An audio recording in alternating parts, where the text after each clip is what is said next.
نحمده ونصلي ونسلم على رسوله الكريم وعلى آله وأصحابه أجمعين أما بعد فأعوذ بالله من الشيطان الرجيم بسم الله الرحمن الرحيم الصلاة والسلام عليك يا رسول الله وعلى آلك وأصحابك يا حبيب اللہ۔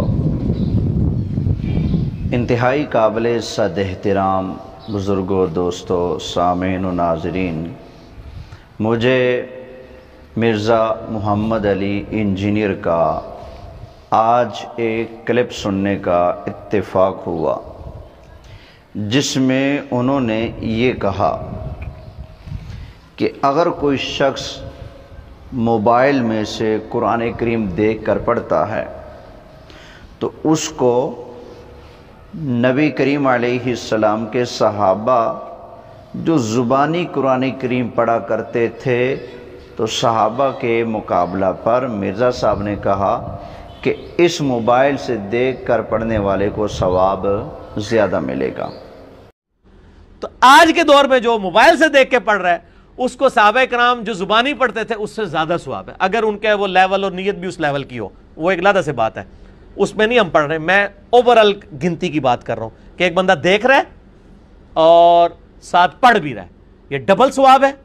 اور ایک بندہ صرف زبانی پڑھا، صحابہ تو زبانی پڑھتے تھے، یعنی صحابی قرآن زبانی پڑھے اور آج کا کوئی آدمی موبائل میں دیکھ کر قرآن پڑھے تو ثواب آج کے اس آدمی کو زیادہ ہے جو موبائل میں دیکھ کر پڑھتا ہے بنسبت اس صحابی کے جو قرآن کو زبانی پڑھتا ہے۔ تو مرزا صاحب کی بات میں کتنی حقیقت ہے، کتنی سچائی ہے، اس بات کو جاننے کے لیے میں آپ حضرات کے سامنے صحیح مسلم شریف میں سے حدیث مبارکہ پیش کرتا ہوں۔ اللہ کے پیارے محبوب دانہ غیوب منزہ عن العیوب سرکار مدینہ راحت قلب و سینہ صاحب معطر و معنبر پسینہ جناب حضرت محمد مصطفیٰ احمد مجتبیٰ صلی اللہ تعالی علیہ وآلہ وسلم کا ارشاد مبارک ہے، فرمایا کہ لا تسبوا اصحابی، فرمایا خبردار ہو جاؤ میرے صحابہ کو برا بھلا مت کہنا، میرے صحابہ کو گالی مت دینا۔ آگے ارشاد فرمایا فوالذی نفسی بیدہ، مجھے قسم ہے پروردگار کی جس کے قبضہ قدرت میں میری جان ہے۔ آگے کیا فرمایا؟ فرمایا کہ اگر میرا صحابی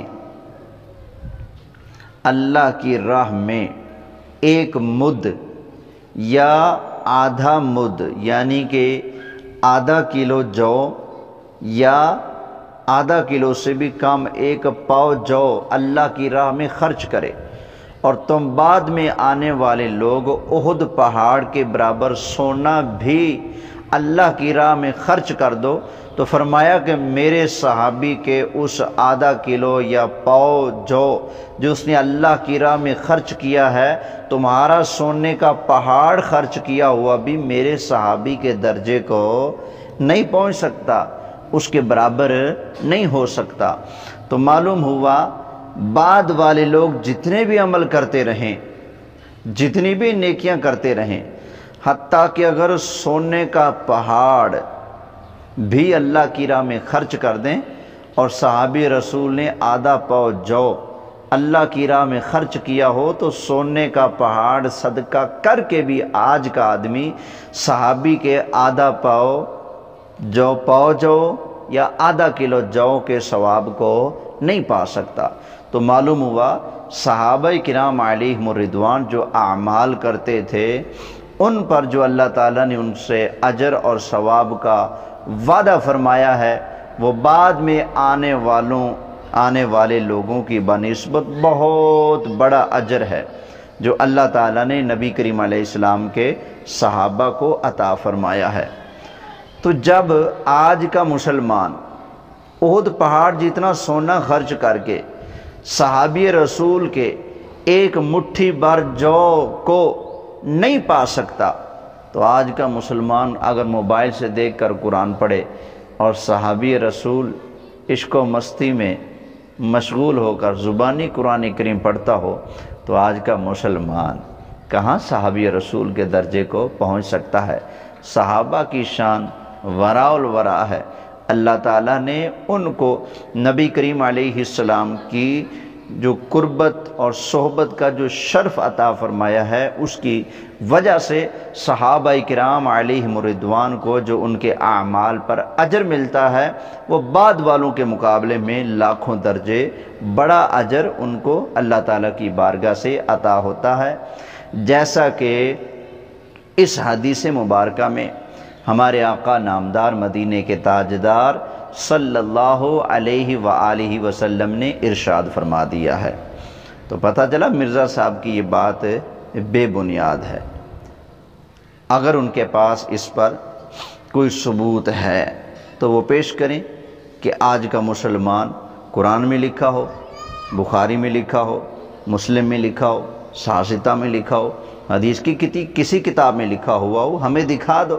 نہیں تو پھر مانو آپ نے جو بولا ہے وہ ٹول مارا ہے، آپ نے، اس کی کوئی حقیقت نہیں ہے۔ اب یہاں پر میں علماء دیوبند کو بھی ذرا متنبہ کرنا چاہتا ہوں۔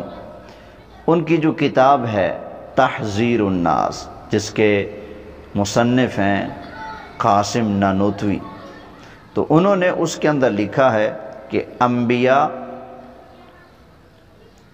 علیہم السلام اگر اپنی امت سے ممتاز ہوتے ہیں تو علم کی وجہ سے ممتاز ہوتے ہیں۔ انبیاء امت سے اگر ممتاز ہوتے ہیں تو علم کی وجہ سے ممتاز ہوتے ہیں۔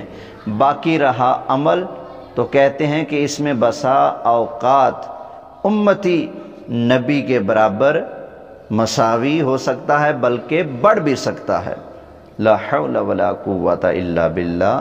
اور امتی اربوں خربوں سال بھی نیکیاں کرتا رہے، میرا ایمان ہے نبی کے ایک سانس کے برابر بھی نہیں ہو سکتا۔ نبیوں کو تم نے کیا سمجھ رکھا ہے؟ وہ تمہارے جیسے ہوتے ہیں۔ اللہ نے ان کو کیا شان اور مرتبہ عطا فرمایا، اس سے اندازہ کرو۔ صحابی ایک پاؤ جو خرچ کرے اور آج کا بندہ اود پہاڑ کا سونا خرچ کرے، اود پہاڑ کے برابر، تو صحابی کے درجے کو نہیں پا سکتے۔ تو امام الانبیاء سرکار مدینہ صلی اللہ علیہ وآلہ وسلم کے برابر ہونا یا حضور علیہ الصلوۃ والسلام سے اعمال میں بڑھ جانا، یہ کہاں ممکن ہے؟ بالکل بات درست نہیں ہے، اس بات سے رجوع کیا جائے۔ رہا آپ لوگوں کا یہ کہنا کہ نبی کریم علیہ السلام نے ایک حج کیا اور کئی امتیوں نے 50 حج کیے، 20 حج کیے، تو حضور کا ایک حج ہے، بعد والوں کا حج جو ہیں وہ زیادہ ہیں۔ جناب والا، اگر مرتبے کا معیار یہی ہے کہ جس کے حج زیادہ ہوں وہ بڑھ جائے گا، جیسا کہ تم نے کہا کہ اعمال میں امتی نبی کے مساوی ہو سکتا ہے، بلکہ بڑھ بھی سکتا ہے۔ اگر مرتبے کا مدار تعداد اعمال پر ہے تو پھر شیطان کے اعمال تو تم سے بھی زیادہ ہیں، اس کی تو پتہ نہیں اربوں خربوں سال کی عبادت اور محنت ہے، اس کے بارے میں کیا کہو گے؟ کیا کہو گے کہ وہ تم سے بہتر ہے؟ یقیناً نہیں کہو گے نا۔ تو پھر آج تم اپنی حجیں لے کر، نمازیں لے کر کس طرح سے کہہ سکتے ہو کہ ہم اپنے اعمال میں نبی کریم علیہ السلام سے بڑھ چکے ہیں؟ اعمال میں تعداد پر مدار نہیں ہوتا، بلکہ اس پر اللہ کی بارگاہ سے جو ملنے والا اجر و ثواب ہوتا ہے، اصل اس پر مدار ہوتا ہے، اور اس میں نبی کریم علیہ الصلوۃ والسلام بڑھ کر ہیں۔ تمہارے اپنے فتاوی دارالعلوم دیوبند میں لکھا ہوا ہے کہ اگر کوئی شخص بیٹھ کر نفل ادا کرتا ہے تو اس کو آدھا ثواب ملتا ہے بنسبت کھڑے ہو کر پڑھنے کے، لیکن نبی اکرم صلی اللہ علیہ وآلہ وسلم کی یہ شان اور عظمت ہے کہ امام الانبیاء صلی اللہ علیہ وآلہ وسلم اگر بیٹھ کر نفل ادا فرمائیں تو پھر بھی اللہ تعالیٰ آپ کو پورا ثواب عطا فرماتا ہے۔